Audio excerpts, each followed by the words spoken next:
A gente começa aqui com no merda. Merdinha. Merda!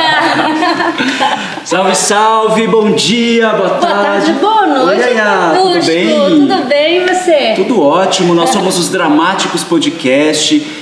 Toda quinta-feira aqui no Spotify, no 11 YouTube, horas. às 11 horas da manhã, além das nossas redes, né, Yaya? No Instagram, @dramáticospodcast e também nas nossas redes pessoais, @yayadornas, com Y. E no meu, @fefobarros. E procura lá nosso lifestyle, nossas dicas. TikTok. Isso aí estamos tentando. Quem sabe? Mas estamos aí. E aí, hoje é de responsa Hoje aqui, é de né? responsa, gente. Porque o nosso convidado é especial. Ele é... Até eu vou roubar hoje na ficha aqui para não perder nada. Porque ele é mestre em direção teatral pela University of Essex de Londres. Ele é bacharel em arquitetura e urbanismo pelo Mackenzie. Ele é pós-graduado em artes cênicas pela ECA USP. Ele é um artista inteiro. Ele é ator, diretor, tradutor, cenógrafo, produtor. Tem uma companhia aqui, um núcleo, um dos espaços mais gostosos de São Paulo, com um café maravilhoso. Ele está em cartaz com 10 peças ao mesmo tempo aqui em São Paulo. Tirou um tempinho para vir falar com a gente. Zé Henrique de Paula, muito obrigado. Obrigado por ter topado esse papo com a gente, ter tirado um tempinho na sua agenda. E com tudo isso, com vários prêmios, com várias coisas em cartaz, da onde surgiu essa sua paixão pelo teatro? Nossa senhora, acho que engraçado porque a minha mãe, ela costuma dizer que quando eu era pequeno, eu colocava na beirada da cozinha, da cozinha para o quintal, tinha um degrau, e eu colocava todos os brinquedos nesse degrau e ficava dirigindo os brinquedos, isso com 3, 4 anos de idade. E aí quando ela me contou isso eu já era adulto, eu falei, porra, será que eu já era diretor e nem sabia, né, com 3, 4 anos de idade? Mas brincadeiras à parte, eu comecei na escola, como muita gente começou na escola. A minha escola era uma escola pública, eu nasci em Sorocaba, e essa escola era uma coisa impressionante, porque ela fomentava, mas fomentava sim muito, muito real a atividade teatral dentro da escola. A escola tinha um festival de teatro interno para os alunos, a escola trazia peças para dentro do teatro, né, um auditório que tinha, a escola levava os alunos para assistir peças fora.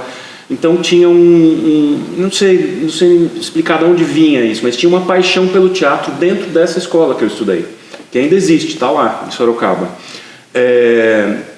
E foi lá que eu comecei a fazer coisas, foi lá que eu comecei a me interessar, a me encantar. Sempre tem aquele professor de português, sempre tem aquela professora de história. Eu te perguntar se tinha um professor de teatro lá ou se... Não tinha aula de teatro. Eram mais eles interessados, né? Mas o professor de português e a professora de história e a própria diretora da escola, eles catalisavam um pouco essa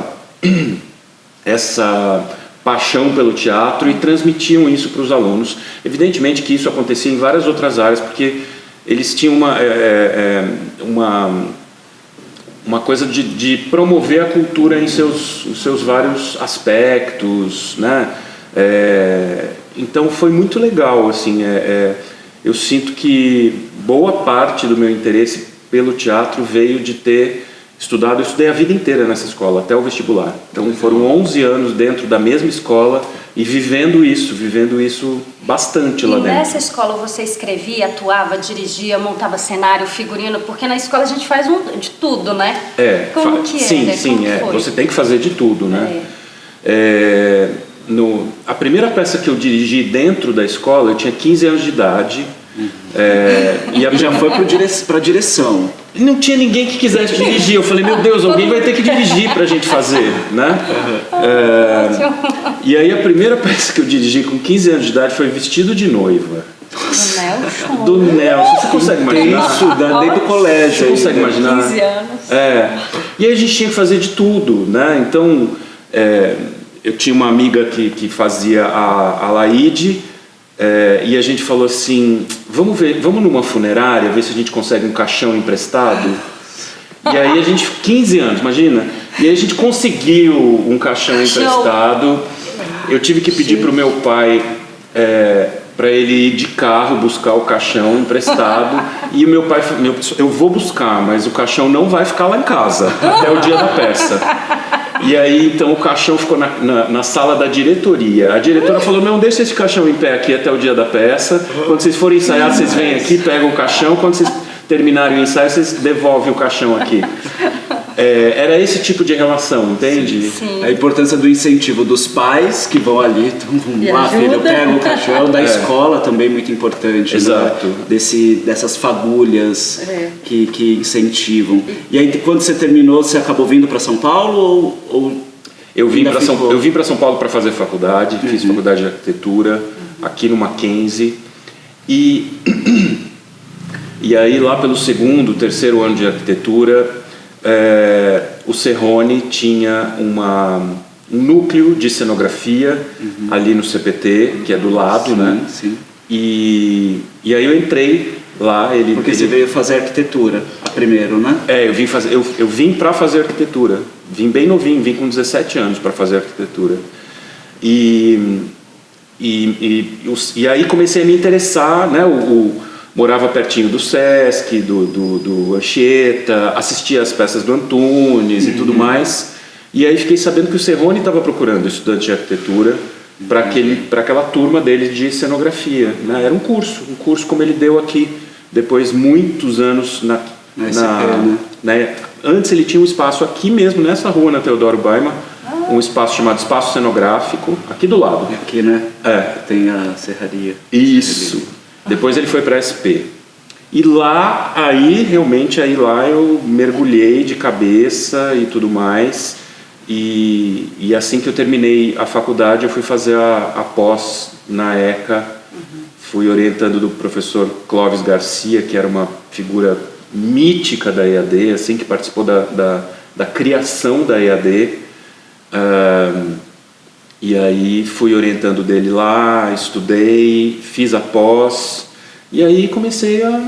Vai criando a sua turma, vai conhecendo... Exatamente, e aí comecei a me jogar, né? E já sempre, além, lógico, a questão da direção, da encenação, acaba englobando todas as áreas, né? Do figurino, que a gente vê que você desenha figurinos, a cenografia... Né? Qual que é a diferença um pouco dessa área? Você sempre quis ir para essa área da direção ou foi um caminho natural? E qual que é a diferença da direção e da encenação? Eu sempre quis sim, porque me encanta demais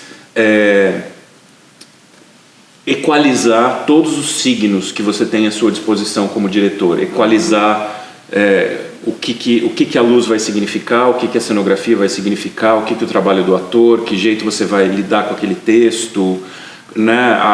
Evidentemente, a minha formação sendo de arquiteto, a questão visual tem um impacto enorme, né? Então, que jeito você constrói uma experiência que dentre muitas coisas que a experiência teatral mas como você constrói uma experiência imagética para a plateia de tal maneira que você consiga veicular aqueles conteúdos, aqueles significados que você originalmente queria quando você escolheu aquele texto, quando você escolheu aquele assunto e tudo mais. Então eu acho que eu não consigo fazer muita diferenciação. Teve uma época que isso ficou meio na moda, que é assim, você é um diretor ou você é um encenador? Não consigo muito fazer essa diferenciação.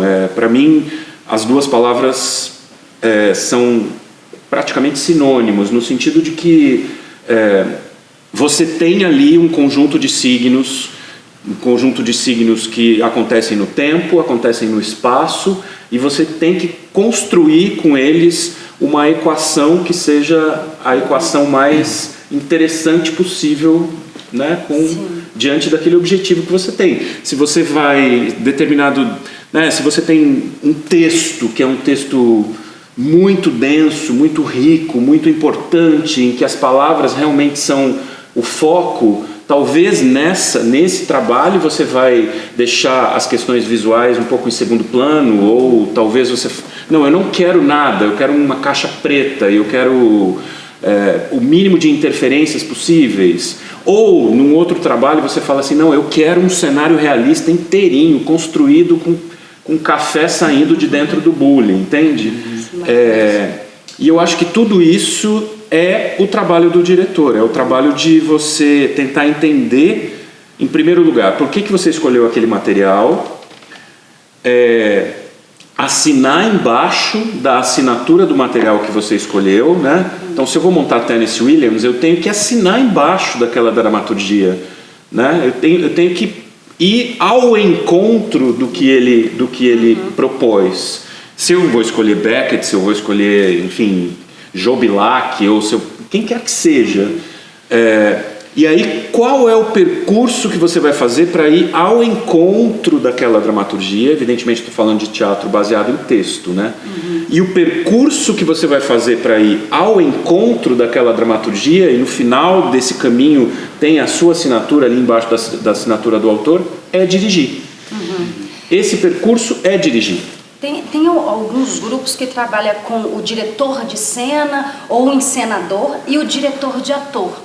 No caso, você também faz essa composição em todas as camadas, seja ela iluminação, cenografia, atuação de ator. Eu queria que você falasse um pouco da sua relação com o ator nessa direção. Como que você conduz ele também? Porque é isso, né? Nessa composição que você fala de harmonizar todos os elementos, o ator também se torna uma peça de composição de encontro ao texto. Isso. E aí, como que é essa relação, seja ele no texto, na leitura dramática, na encenação? Olha, vale ressaltar que, geralmente, na maioria avassaladora dos casos, o ator é a peça principal dessa equação, né? Sem dúvida, acho que o ator é sempre a peça principal. Outra coisa que eu queria dizer é que eu trabalho há muitos e muitos anos com uma preparadora de elenco. A mesma, porque sou muito fiel assim, a alguns pares que a gente vai encontrando pelo caminho. A Inês Aranha, que é a nossa preparadora, ela é a preparadora das coisas que a gente faz no núcleo experimental, mas também de todos os trabalhos que eu faço fora do núcleo experimental. O que significa ter uma preparadora e o que significa dirigir um ator. Maravilhoso, né? Nossa, isso. A Inês, ela pega o elenco e a primeira tarefa dela como preparadora é criar uma nomenclatura e uma linguagem comum para aquelas pessoas, porque mesmo quando a gente trabalha com atores que já trabalharam com a gente, eles passaram por outros lugares. Cada um está vindo de um cada um está vindo de uma história, né? A pessoa pode ter feito já 5 peças no núcleo, mas ela está vindo de uma outra coisa agora, e ela vai chegar e vai encontrar outras pessoas. A primeira coisa que a Inês faz no melhor sentido da palavra, no melhor mesmo, porque essa palavra é um pouco traiçoeira, ela homogeneiza o elenco e prepara todo mundo numa mesma linguagem, que é a linguagem que ela já sabe que a gente vai trabalhar, porque a gente trabalha isso há 20 anos praticamente, com uma mesma nomenclatura e com uma mesma compreensão do que é fazer a construção de personagem com essa equipe, que geralmente é a equipe do núcleo experimental. Então, ela deixa os ingredientes todos prontos em cima da bancada, sabe? Tudo picadinho, tudo limpo, tudo certinho, tudo no seu potinho, né? E aí o processo de direção é um processo que é um aprendizado constante para mim, porque eu comecei dirigindo de um jeito, eu fui percebendo coisas ao longo do caminho, e hoje em dia eu dirijo talvez exatamente do jeito oposto ao jeito que eu comecei, que talvez essa frase seja um pouco exagerada, mas o ator hoje, quando eu o dirijo, ele tem liberdade total. O meu trabalho não é construir o personagem do ator, ou da atriz, ou de quem quer que seja. O meu trabalho não é aquele. Então, eu vou fornecendo elementos que são elementos... Eu vou fazendo isso de uma maneira realmente muito suave, bem pouco afirmativa, e eu vou fornecendo elementos para que o ator vá questionando o seu próprio trabalho e vá descobrindo coisas a respeito do material que ele tem na mão. Quando eu digo que era muito diferente quando eu comecei a dirigir, talvez porque a gente é mais petulante quando é muito jovem, e a gente geralmente é mais petulante porque a gente é mais inseguro. Quando eu comecei a dirigir, eu chegava no primeiro dia de ensaio com muitas certezas a respeito do que eu queria. E hoje eu chego no primeiro dia de ensaio sem nenhuma certeza, nenhuma. Antes você já chegava com as cenas prontas na sua cabeça, hoje você chega mais... eu desenhava a cena em casa, sabe? Você fazia todo o trajeto. O ator vai fazer, vai daqui, né? Daí nessa hora, quando você disser isso, você senta, daí depois você pega o cigarro, daí você vai até ela e... Criava todo um filme na cabeça. Mas isso é insegurança, isso é insegurança. Porque dar um salto assim no escuro e no vazio... você fica com medo, né? Até hoje o primeiro dia de ensaio para mim, ou o primeiro dia de aula, engraçado, né? Quando eu dou muita aula, quando eu chego no primeiro dia de aula ou no primeiro dia de ensaio, é um dia que eu saio de casa com medo, ainda, né? Isso é bom também, né? Aquele frio na barriga, eu me lembro antes de entrar em cena. A gente fala, cada vez aqui, sentado aqui, parece que a gente está no teatro, é uma... Mas essa sensação... Costumo dizer que o processo de ensaio, para mim, é você pegar o material, vamos dizer que é uma peça, vamos dizer que é, sei lá, qualquer peça, um Shakespeare. É você pegar o material dramatúrgico, que é o ponto de partida de onde você vai sair, e o processo de ensaio, para mim, é você abrir espaços nesse material, você arejar esse material, você descobrir quais são os vazios deixados pelo autor. Muito mais do que descobrir o que ele escreveu, é descobrir por que ele não escreveu tudo que ele não escreveu. Porque é aí que vai entrar o trabalho do ator, né?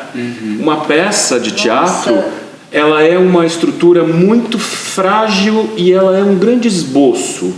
Até a peça mais complexa que já foi escrita, talvez seja o Hamlet, segundo muitos historiadores, ela é só um esboço. Ela é uma estrutura frágil, ela é como se fosse uma casa apoiada em palafitas. Ela é menos sólida do que parece, portanto ela tem mais vazios. E o trabalho para mim, o trabalho do diretor é fazer com que os atores investiguem esses vazios, porque investigar a parte escrita da peça é fácil. Imagina, já se escreveu tanto sobre isso, mas durante os ensaios você tem que olhar onde que não tem o material, porque é em cima disso que o ator vai fazer. E é por isso que cada Hamlet é diferente do outro, cada Romeu é diferente do outro, cada Julieta é diferente da outra. É por causa dos vazios. Nossa, me abriu assim, sabe por quê? Porque eu fiquei pensando assim, o que está dito, o que está escrito, está dito. Talvez você vai lá falar e está aqui na palavra. Mas como você faz a composição do que não se vê, do que não está dito ali que eu consigo ler, o que eu não consigo ver. Então essa descoberta, sabe? Ela faz com que o ator consiga criar profundidade de personagem e até nas suas ações ali, nas suas relações com outros personagens, poder criar camadas, sabe? Profundidade, entendimento, organicidade, tudo isso chega, desemboca naquilo que todo ator mais quer na vida, não importa a peça, não importa o estilo, não importa o veículo, que é verdade. Fazer com verdade, né? Então, quando eu dirijo, eu trabalho hoje em dia com os atores, digamos que 70% do tempo é improvisação e os outros 30% construção. Então eles improvisam muito, eles treinam muito, eles se exercitam muito, a gente faz muitas vivências, muitas dinâmicas, e daí com esse material todo na mão, ele faz, bom, de tudo isso aqui que aconteceu até agora, o que eu vou usar para construir o que eu tenho que construir? Sim. Que aí vai pro texto, né? Não, a gente o texto está nos dois lugares. Às vezes, quando você está improvisando, a gente pega frases do texto, palavras do texto, mas tudo isso como um estímulo para ele descobrir esses vazios, esses bolsões de ar que existem dentro da peça, e que se a gente sufocar ela com a nossa visão pré-concebida desde o primeiro dia de ensaio, você nunca vai descobrir onde eles são e como eles são. Sim. Eu acho que uma das minhas grandes buscas e de pesquisa é sobre a presença cênica, que é justamente essa organicidade. Assim, o que o ator precisa para estar ali com o tônus necessário, com a atenção, com a prontidão, com o texto orgânico. E quando você fala dessa experimentação, dessa vivência, dessa organicidade, de pegar, conhecer, me parece que é isso. Eu vou colocando aqui na bagagem e já começa a ficar tão dentro do corpo do ator, que quando ele vai para a cena já está ali, né? Quando ele vira, assim, o personagem já está ali nessa composição. Exatamente. Mas eu gostei muito que você citou. Você cita de novo pra gente, que é organicidade, entendimento. Quando você falou a primeira palavra de todas, que não era autenticidade, qual era? Mas enfim, entendimento e organicidade, e aí conduzem para isso que a gente precisa, que é verdade, né? Sim. Eu adoro uma frase de um teórico, de um crítico literário inglês que chama Anthony Burgess. Ele escreveu Laranja Mecânica, ele é mais conhecido por causa do Laranja Mecânica, mas ele é um baita crítico literário, e eu adoro uma frase dele que lá pelas tantas, nesse livrinho dele que chama Literatura Inglesa, ele fala que verdade e beleza são duas palavras que a gente inventou para definir a mesma coisa. Sim. Nossa, que beleza. Que quando algo é verdadeiro, ele já é belo, naturalmente belo. Sim. e que é isso que a gente tem que buscar, né? A beleza, ela não é postiça, a beleza, ela não é colocada depois de alguma coisa. A beleza surge dessa organicidade, dessa autenticidade, né? Dessa naturalidade, no melhor sentido da palavra. E tudo isso é o quê? É a verdade. A beleza surge de você acessar a verdade. Isso mudou um pouco a minha cabeça quando eu... Nossa, sim. E, José, o que faz você escolher qual que é a fagulha aí que fala assim, eu quero montar, eu vou entrar nesse projeto, eu vou montar esse texto, eu vou encarar esse caminho aqui, quando a escolha é minha, 100% minha, porque muitas vezes eu recebo muitos convites e falo, eu queria que você viesse aqui, dirigisse isso aqui, se te interessa dirigir isso aqui e tal. Mas quando a escolha é totalmente minha, lá no núcleo a gente costuma dizer assim, a gente gosta de fazer teatro sobre aquilo que deixa a gente com raiva. A raiva, a indignação, a raiva, a indignação, a revolta. Gera uma inquietude. Exatamente. E essa frase nem é minha, essa frase eu preciso acreditar, é uma frase do David Hare, o dramaturgo britânico, que quando perguntaram para ele sobre o que você gosta de escrever, ele falou, eu gosto de escrever sobre tudo aquilo que me dá raiva. Então, tem muitas coisas da porta do teatro para fora que nos dão raiva, que nos deixam indignados e revoltados. Por que eu digo da porta do teatro para fora? Porque da porta do teatro para dentro, a gente tenta criar o ambiente mais amoroso possível, mais compreensivo, solidário possível, porque também somos da crença de que não há como criar num ambiente que não seja amoroso. Sem dúvida. Num ambiente que seja competitivo, num ambiente que seja autoritário, num ambiente que seja ditatorial. A gente acredita piamente que não há como criar num ambiente desse tipo.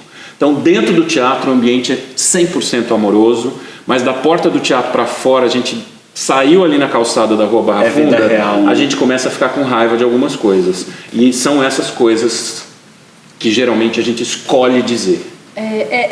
É político também, né? Porque acaba sendo um espaço também de denúncia dessa raiva, de reflexão dessas coisas que incomodam a gente. Exato. Como que é pra você? Porque você tem uma relação muito forte com a música. Então, como que é essa junção da música, a música que diz, essa palavra cantada? Queria que você falasse um pouco pra gente de como que atravessa seu trabalho. Essa relação com a música, ela evidentemente ela é totalmente pautada pela minha relação com a Fernanda Maia, que já é uma relação de, sei lá, 30 e poucos anos que a gente trabalha juntos. E é uma coisa até meio ancestral, assim, porque a mãe dela trabalhou junto com a minha mãe e o pai dela trabalhou junto com o meu pai. Gente. Então é uma coisa muito louca, assim, porque, né? Vocês chegaram a crescer Descobriram juntos? isso depois. Não, quando a gente era criança, a gente até se via de vez em quando, mas ela é 3 anos mais velha do que eu, então quando você é criança, 3 anos é uma diferença muito grande. Sim. Mas depois a gente retomou um pouco o nosso contato e aí a gente não parou de trabalhar juntos nunca mais, né?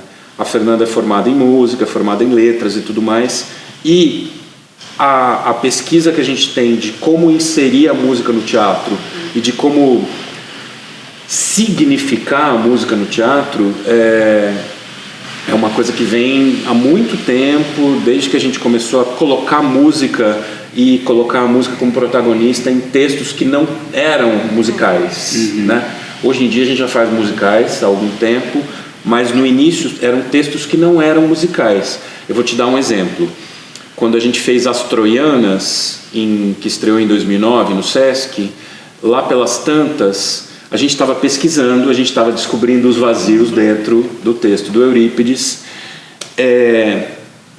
E aí, lá pelas tantas, eu pensei assim, nós vamos pesquisar. A pesquisa naquela época era muito física, a Inês estava no elenco, e eu falei assim, bom, eu quero pesquisar um pouco como seria tirar o texto inteiro dos personagens femininos da peça e deixar só o texto dos 2 personagens masculinos. O que acontece se essas mulheres que estão sendo levadas de um lugar para outro como um troféu de guerra, se lhes for negado o direito de falar? E a gente ficou pesquisando isso um tempo, ou seja, uma pesquisa toda sobre ações físicas, e como comunicar todo aquele conteúdo daquele texto do Eurípides só através de ações físicas, sem ilustrar, sem fazer mímica, né? Ações mesmo. Sim. E aí a Fernanda chegou um dia e falou assim, e se agora que vocês têm tudo isso que vocês já conquistaram do ponto de vista de partitura de ação física, e se agora, de vez em quando, a gente escutasse o que se passa dentro da cabeça delas através de canto? E aí é esse tipo de lugar assim que a música ocupa um pouco nos nossos trabalhos. É um lugar que não é a primeira opção, a primeira escolha ou a primeira ideia. Entende? Ela vem como um elemento que não é um complemento, mas geralmente nos lugares em que a gente não imaginaria usar música e a gente quer continuar, a gente quer testar, né? Porque existem já muitas fórmulas, existem já muitos chavões cênicos do teatro musical, do fazer e da utilização da própria música. Sim. Sei lá, por exemplo, uma peça vai chegando ao seu final. E aí começa o pandeirinho. Aí começa uma música e junto com essa música cresce e a luz diminui.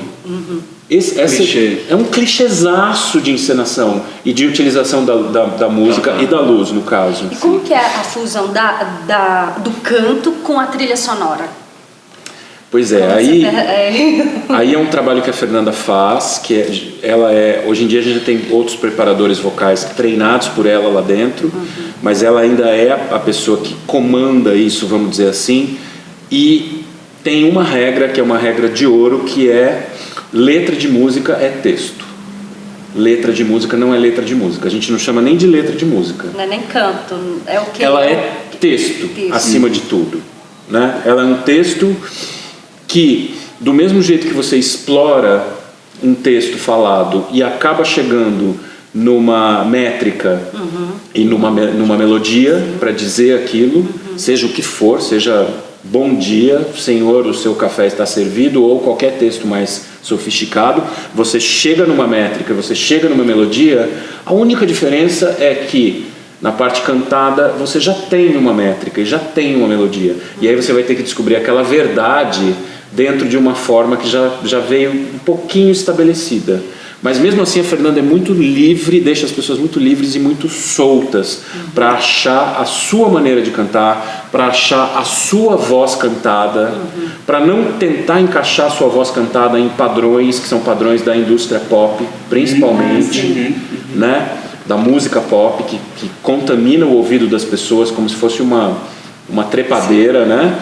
E aí os alunos às vezes de canto chegam e eles chegam e você fala assim, tá, então só de ouvir a pessoa cantar, você fala assim, você escuta muita Beyoncé, ou você escuta muito pagode, porque dá pra ver, né? Que a pessoa chega com isso. Então a gente vai desconstruindo, e quando a pessoa entende que aquilo é um texto, aí a coisa acontece. Eu acho muito interessante um projeto que vocês lançaram recentemente, que é o da incubadora, né? Que é essa forma também de trazer uma nova roupagem, novos olhares pro teatro musical musicado, né? Pessoas de várias que estão criando uma dramaturgia nacional também pro musical, né? Que é importante. É muito importante. O musical gringo, ele é importante. Ele foi muito importante no começo, né, quando o teatro abriu, começou a trazer as franquias de fora, depois formação também. Para formação, evidentemente. Naquela época não tinha quem cantasse direito, né? Cantar não era uma coisa que estava no hall das prioridades da formação de um ator, coisa que hoje em dia é completamente diferente. Mas chega uma hora que a gente precisa falar, tá bom, o lugar do musical gringo é aqui, existe, a gente não vai deixar essa gaveta fechada para sempre, mas tem os nossos assuntos, tem as nossas figuras, tem a nossa história, né? Tem os nossos personagens, as nossas cidades, ou que sejam os nossos sonhos, as nossas, né, o nosso DNA de nação. E eu acho que isso começa a aparecer quando você começa a abrir espaço para que as pessoas escrevam os seus musicais. Mas para isso elas têm que ter formação, né? Então a incubadora é um projeto do nosso atual projeto do fomento ao teatro para a cidade de São Paulo. Uma das atividades, a gente recebeu 68 inscrições, ou seja, tem 68 pessoas tentando escrever um musical atualmente na cidade de São Paulo, que tinha que ser da cidade de São Paulo, o que eu acho incrível, né? Que tenha 68 cabecinhas hoje em dia tentando escrever um musical.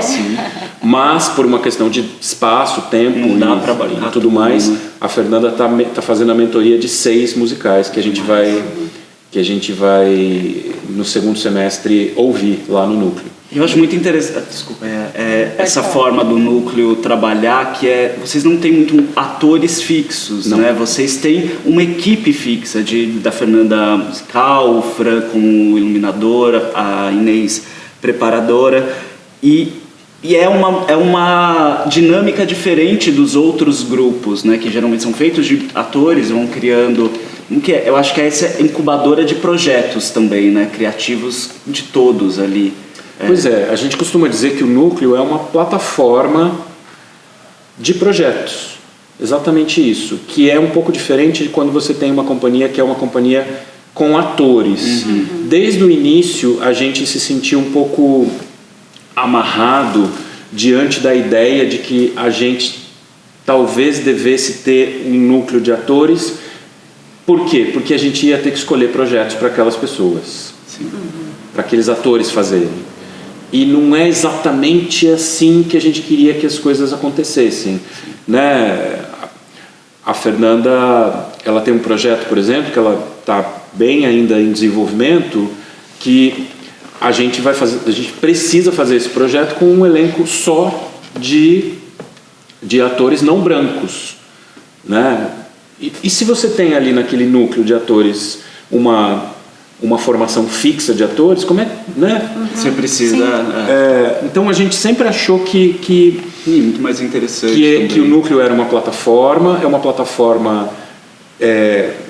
construída e gerida pelos criativos, né? A própria produção, a gente às vezes troca, às vezes a pessoa quer, não, eu quero ir fazer outra coisa, daí a gente chama outra pessoa. Então é uma plataforma gerida pelos criativos que estão lá dentro, e a gente está lá dentro há muito tempo, e há muito tempo junto. Eu vi uma foto acho que você postou no seu, do núcleo há 20 anos. Quando vocês começaram ali, eu falei assim, gente, que diferente. É outro espaço, né? Exato. Agora, naturalmente, tem numa certa órbita, assim, tem alguns atores que a gente trabalha bastante, tem alguns atores que estão confiança sempre por perto e tudo mais. Sobre ter um espaço físico, essa parte burocrática, assim, como que é? Como que surgiu? Precisamos de um espaço físico para a gente ir trabalhar, para os artistas se encontrarem, para se tornar um lugar para receber público. Como que isso foi acontecendo? E se você puder entrar na parte burocrática também, que é difícil para nós artistas, poder falar um pouco disso. A primeira coisa que eu te respondo com essa pergunta, como é que é caro. É caro. A gente, não me lembro mais a data, mas assim, 2000 e alguma coisa, a gente já estava junto e a gente resolveu que a gente precisava de um lugar para ensaiar. Então, alugamos uma sala de ensaio aqui perto do Sesc Anchieta, e a gente passou 3 anos lá. Começamos a dar as nossas oficinas nessa sala como uma forma de manter a própria sala existindo, né? Mas é engraçado porque ter essa sala foi a fagulha dessa ideia muito louca que é ter um espaço que receba público.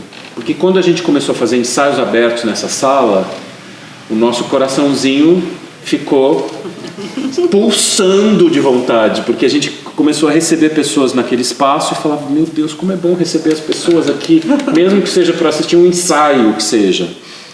E aí a gente começou a procurar e achamos essa gráfica na Barra Funda, uma gráfica, que anteriormente tinha sido uma fábrica de Danone e uma agência da Caixa Econômica Federal.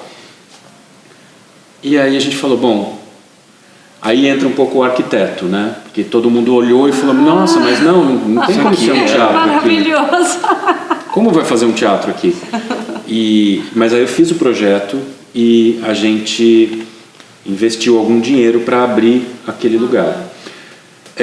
A parte operacional, burocrática e tudo mais, ela não é fácil pra gente, porque a gente não é dessa área, mas ela não é nenhum bicho de 7 cabeças. Realmente ela não é nenhum bicho de 7 cabeças. Se você tiver uma pessoa te assessorando, que entenda um pouco desses mecanismos burocráticos, né? De você ter um alvará, de você cumprir as normas de segurança, de você ter pessoas treinadas, no caso de você não ter especificamente uma brigada de incêndio, não é muita coisa. Hoje em dia a gente meio que tira isso de letra, entende?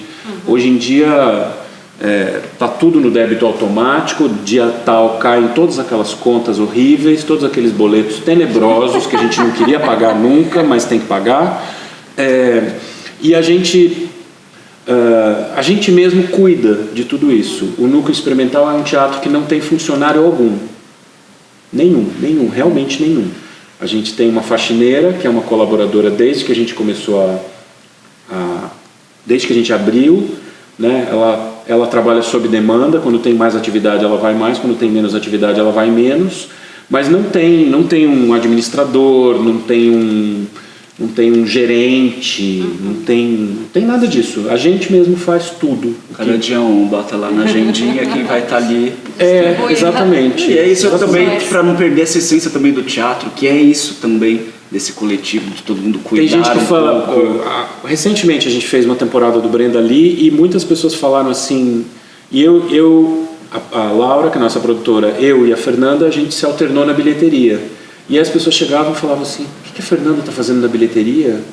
O que o Zé está fazendo na bilheteria? Ué, gente, não.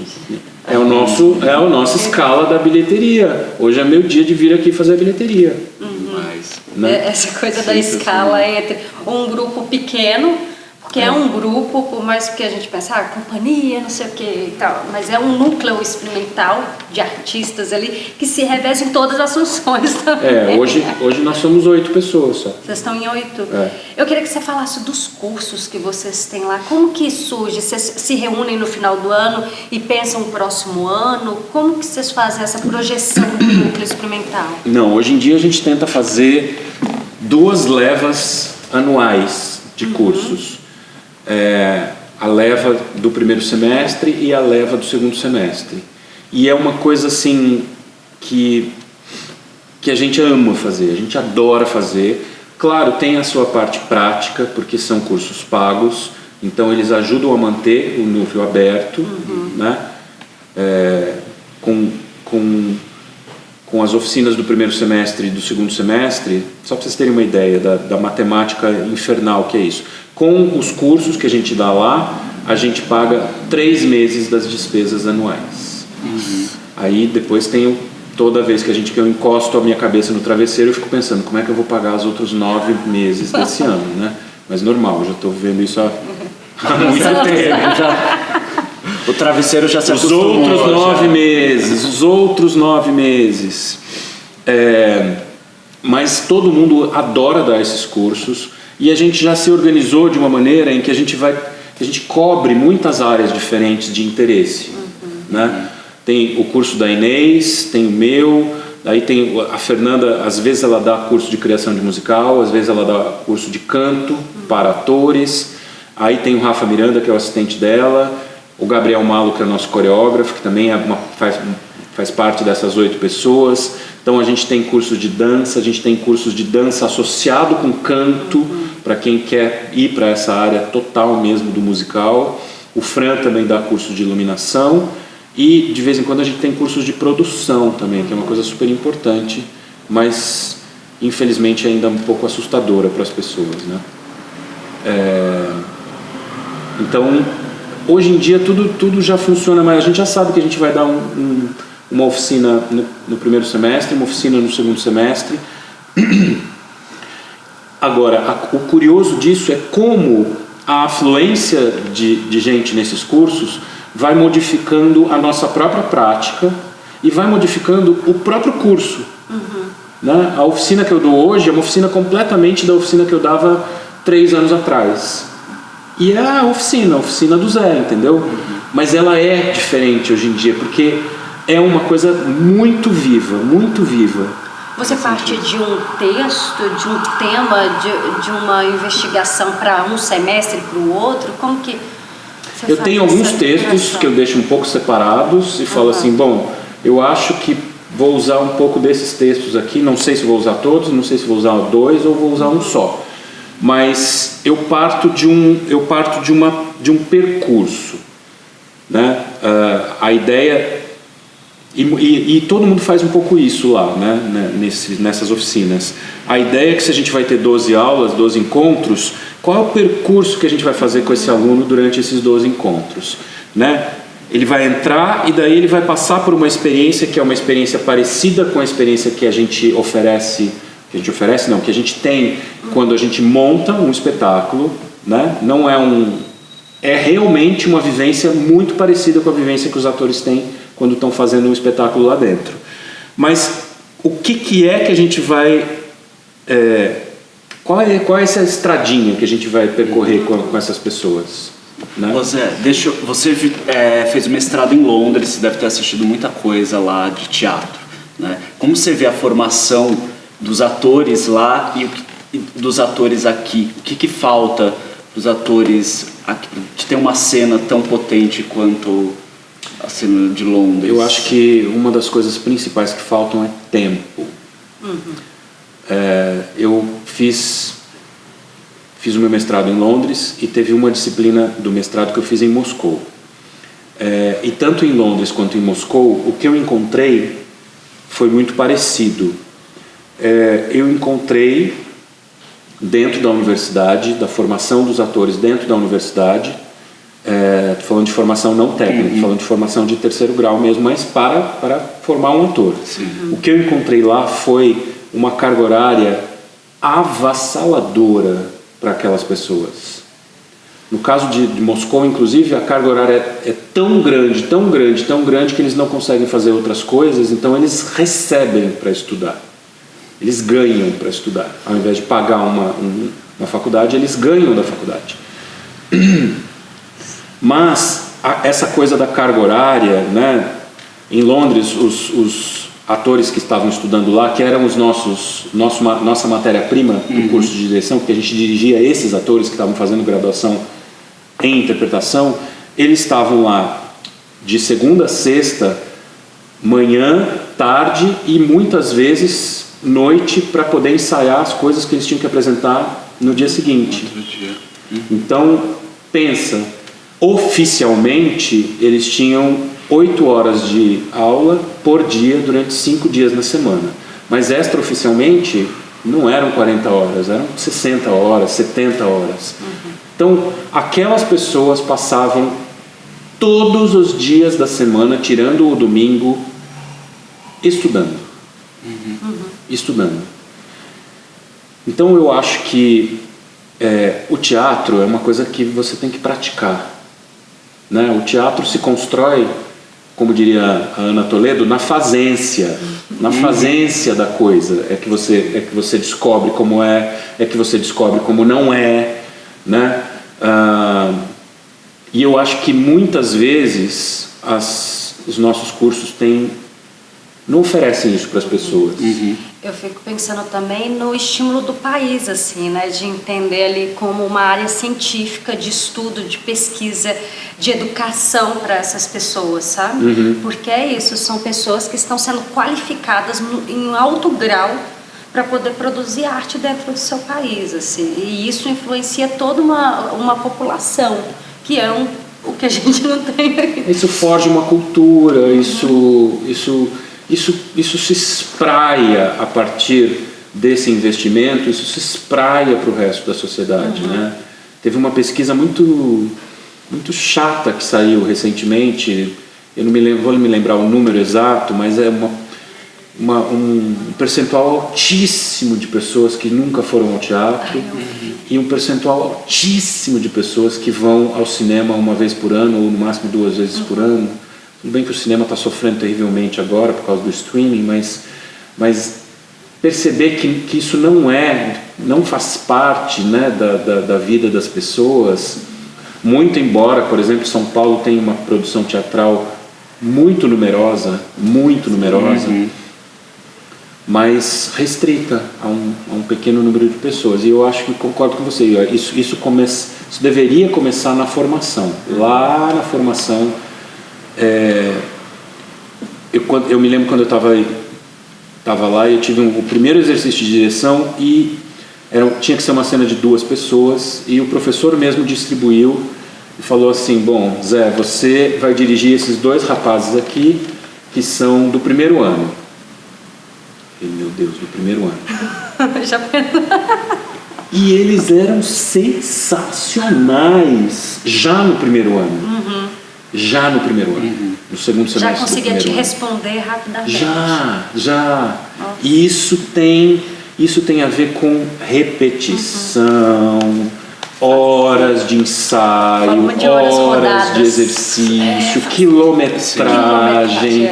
E isso você não consegue num curso que acontece 2 vezes por semana. Não, aqui às vezes você faz que os cursos manhã e tarde, só que aí você tem que trabalhar e aí você chega cansado no outro dia, não consegue conciliar, é uma loucura. Igual a gente te contou, né, que muitos amigos nossos, até a gente faz outra coisa para sobreviver, para ganhar dinheiro mesmo, não consegue viver da atuação. Não, porque tudo que a gente como ator quer é viver essas 24 horas estudando, vamos buscar esses vazios, né? Mas não tem, a gente tem que fazer outras coisas. Eu acho que a nossa formação mais intensiva do ponto de vista de carga horária talvez seja da EAD, que são 5 horas por dia de segunda a sexta.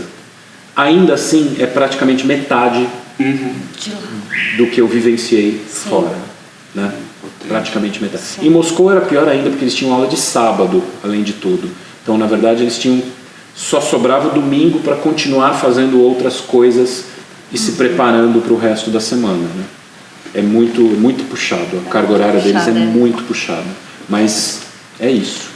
Eu queria te perguntar sobre suas obras, suas direções. Tem alguma que você teve algum insight, que alguma coisa mudou, que te marcou uma montagem durante a sua trajetória? Eu sei que é difícil eleger uma, mas só pra gente fazer um recorte. É muito difícil, nossa. Algumas, vai. Cite algumas. Sabe por que é muito difícil? Porque geralmente a gente é meio... a gente vai um pouco ao sabor do vento nesse sentido, porque parece que sempre as últimas coisas são aquelas pelas quais você está mais apaixonado, mas isso é uma traição às coisas antigas, né? A produção antiga. Eu acho que um dos momentos bem felizes que eu tive foi com uma peça chamada RJ. Já faz um tempo, foi em 2006, que era uma versão do Romeu e Julieta adaptada por um autor americano chamado Joe Calarco para Romeu e Julieta feito só por quatro meninos.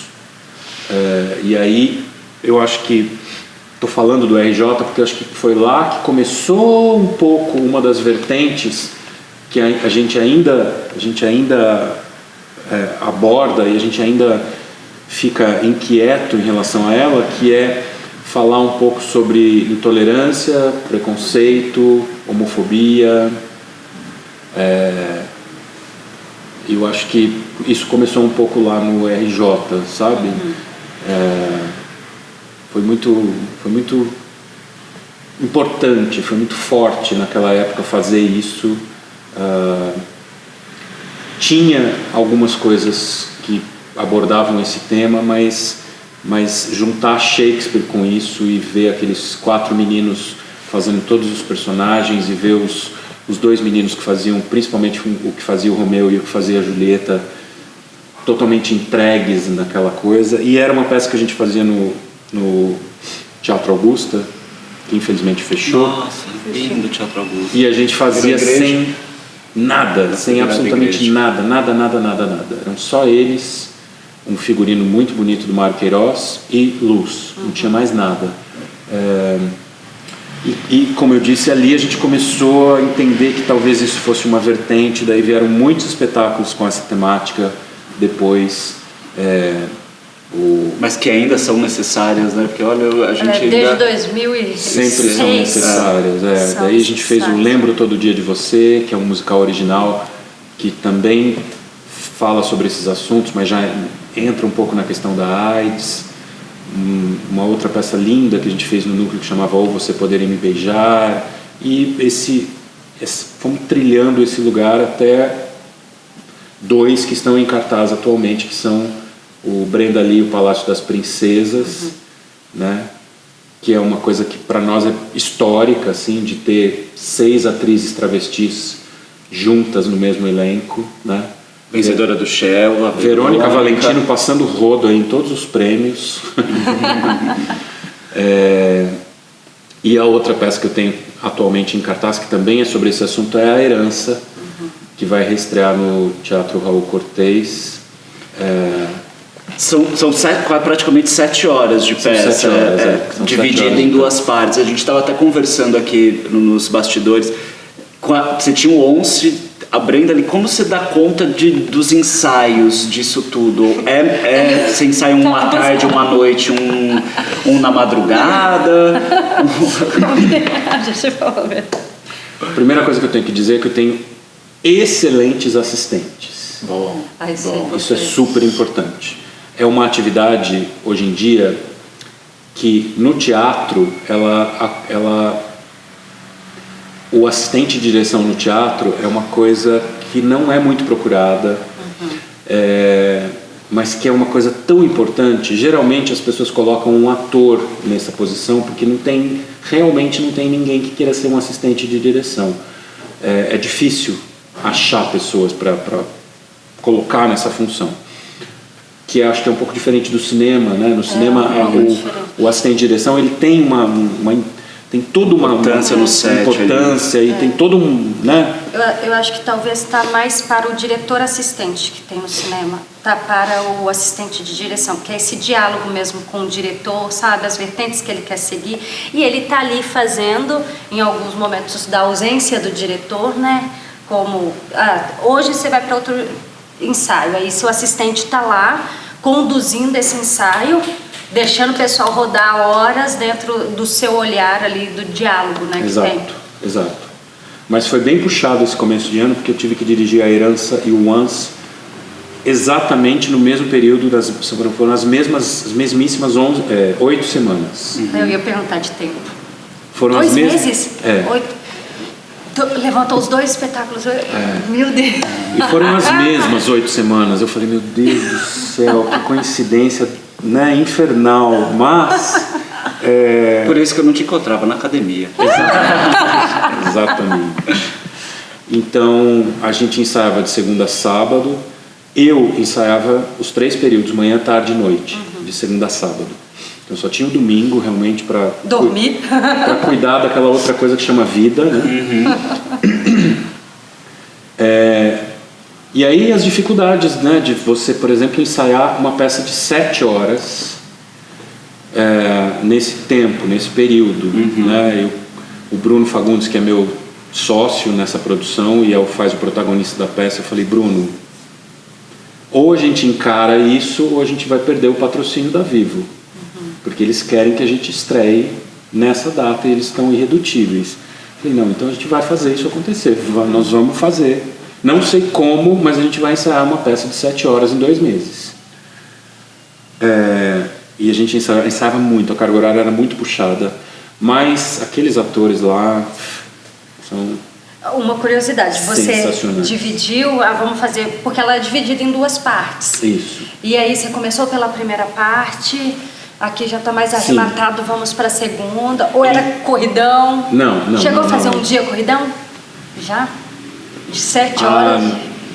Chegou a fazer sim. Mas isso já bem na semana da estreia, assim, que a gente já tinha as 2 partes. Né? Sim.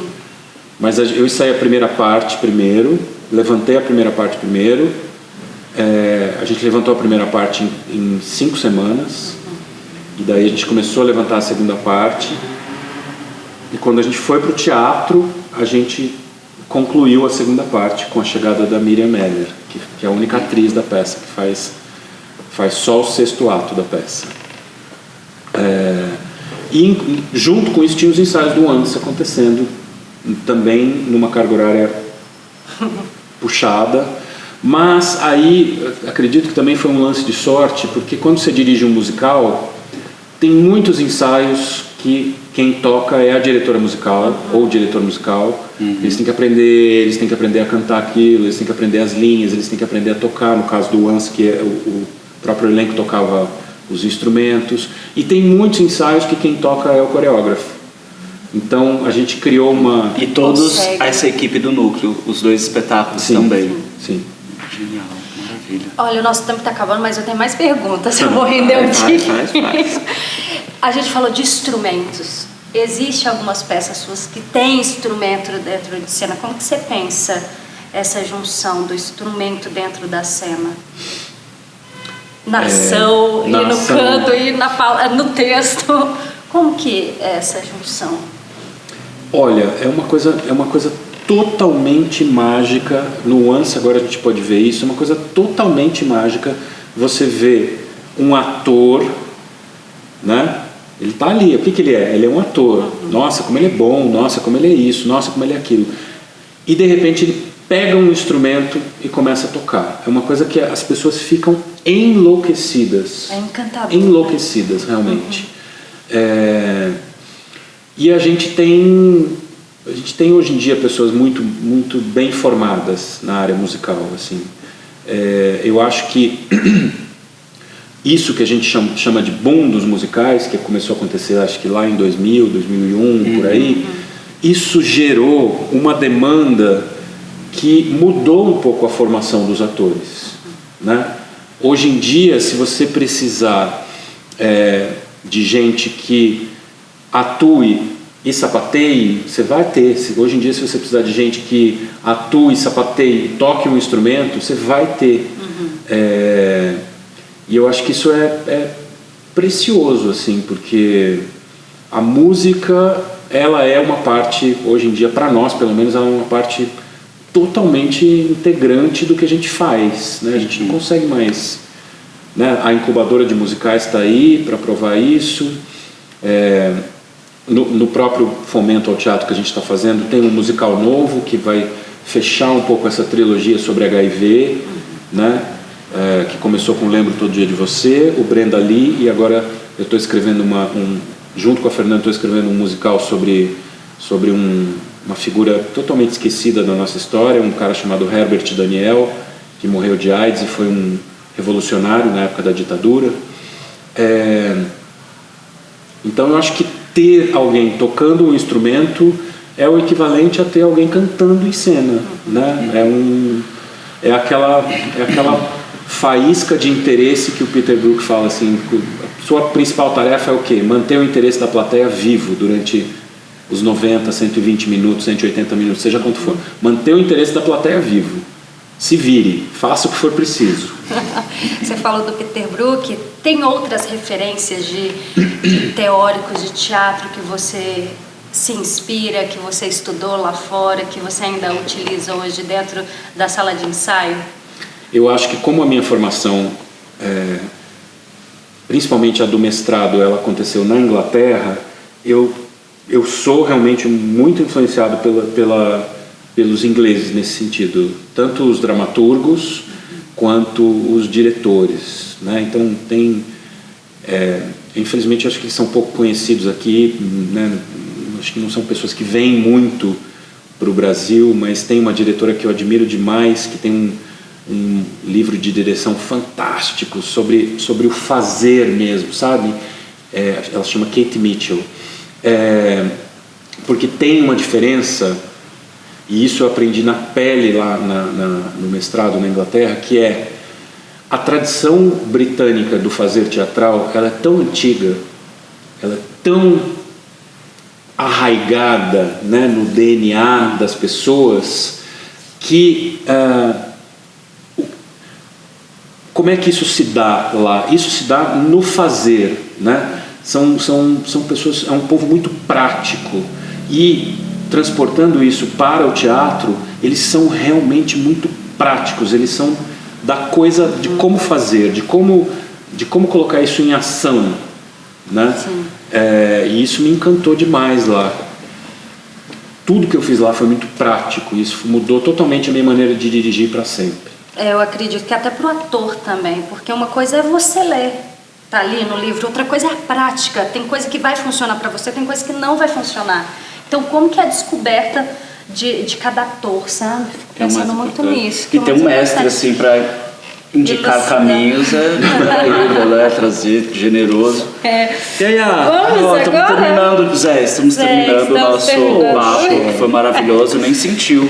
Nossa, passa rápido. A gente tem um jogo aqui que é de improvisação das palavras, inspirado em alguns apresentadores que a gente... Nosso talk show preferido. Nós temos 5 envelopes coloridos. Você escolhe um envelope, cada envelope representa um apresentador. Um apresentador que a gente gosta muito. Tata Werneck, Fábio Porchat, Marília Gabriela, Fausto Silva e o Michel Melamed. É o seguinte, você vai retirar o envelope, vai ler atrás quem é, mostra lá para sua câmera, mas não abre o envelope, combinado? Rosa, vermelho. O roxo. Azul, amarelo, ele escolheu o roxo. Que é? Ué, mas eu posso dizer. Agora você pode mostrar, agora você pode dizer lá. Quem é o apresentador. Porchat, gosto. Vamos lá. A gente gosta porque é pra você contar histórias. Histórias você tem de monte. Então, Zé, conta pra gente uma história dramática que vira uma comédia e épica que aconteceu na sua vida teatral? Que você fala assim, essa história é... Os casos de camarim. Casos de bastidor, um drama na sua vida no teatro. Caiu a luz. Uma história dramática que vira uma coisa cômica. O que aconteceu? Que hoje você fala assim, putz, olha isso, mas na época foi um drama para você.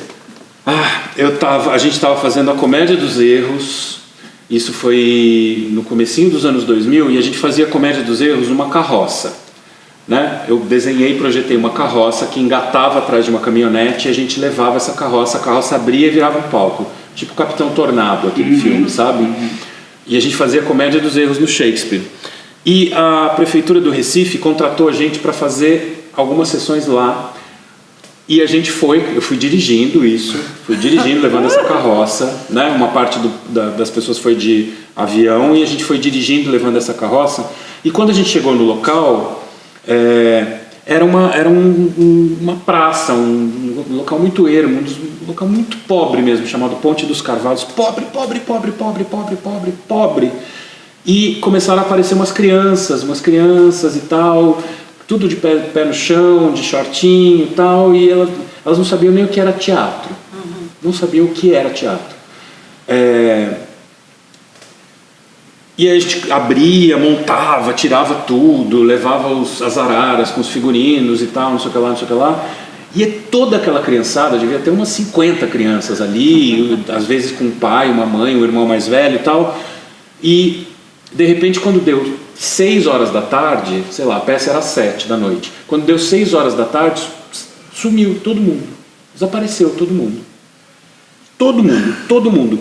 E a gente falou assim, cara, vai dar tudo errado. Primeiro porque elas não sabem nem o que significa a palavra teatro. Segundo porque nós estamos fazendo a Comédia dos Erros, Shakespeare, em versos, uma peça inteirinha em versos. Para pessoas que não sabem nem o que é teatro, que nunca viram isso na vida. Que petulância, que arrogância da nossa parte. Óbvio, foi todo mundo embora, vai dar tudo errado.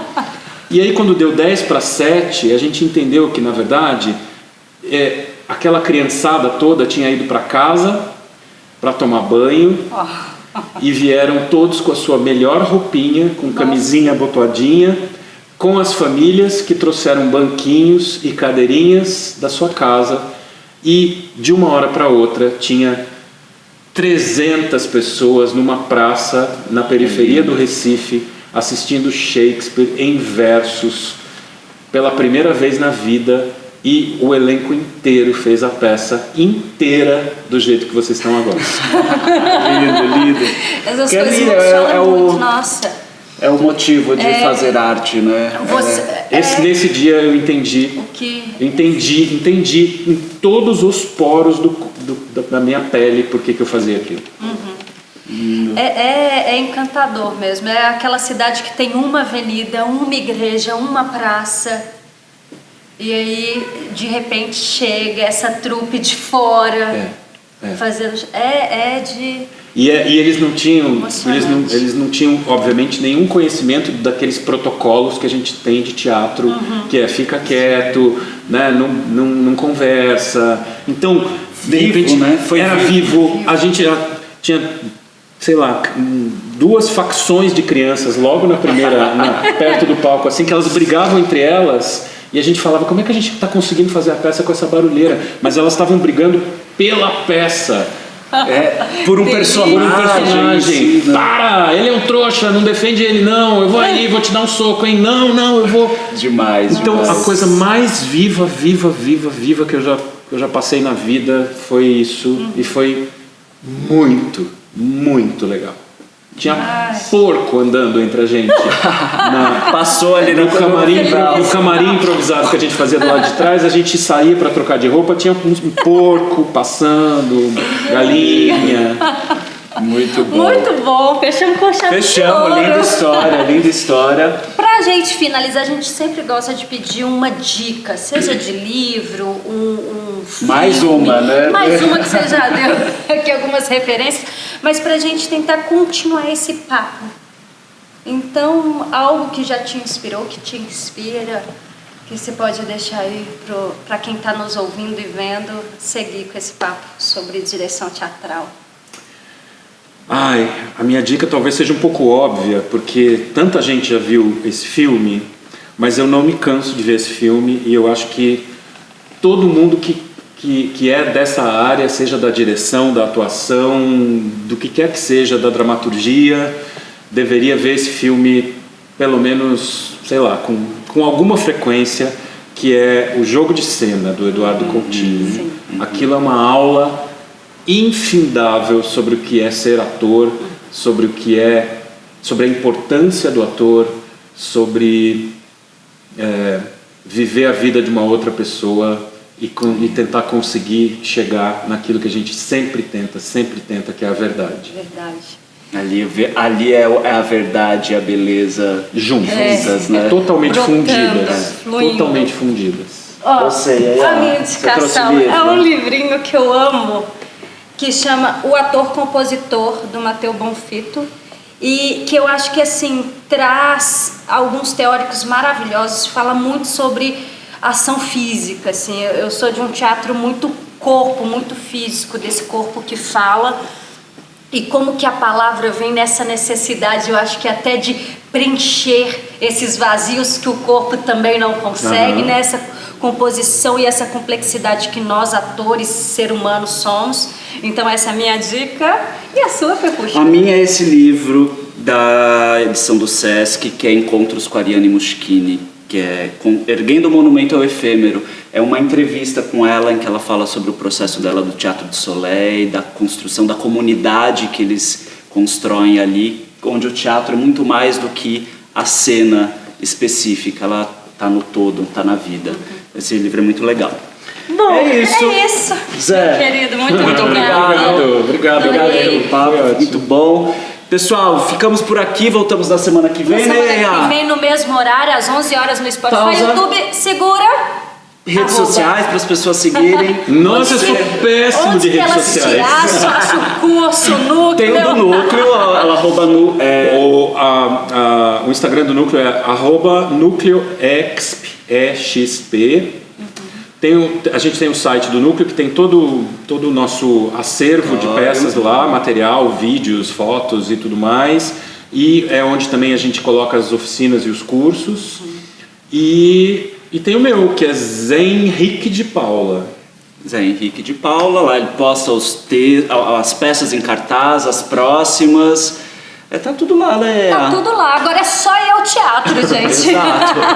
Tem a Herança, tem Brenda Lee, vai ter mais algumas agora Esse no segundo ano? semestre, né? No segundo semestre. Já temos os títulos? Já pode falar? O musical novo que a gente está preparando, que eu estou escrevendo com a Fernanda, vai se chamar Codinome Daniel. Então fiquem atentos. Obrigada. Gente, obrigada e até semana que vem. Tchau. Beijo, tchau.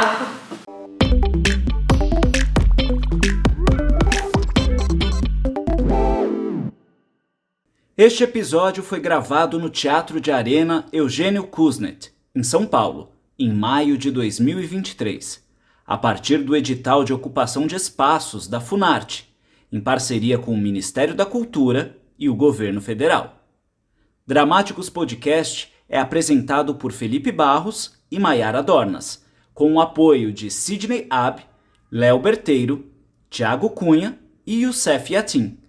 A edição é do Pedro Moreira.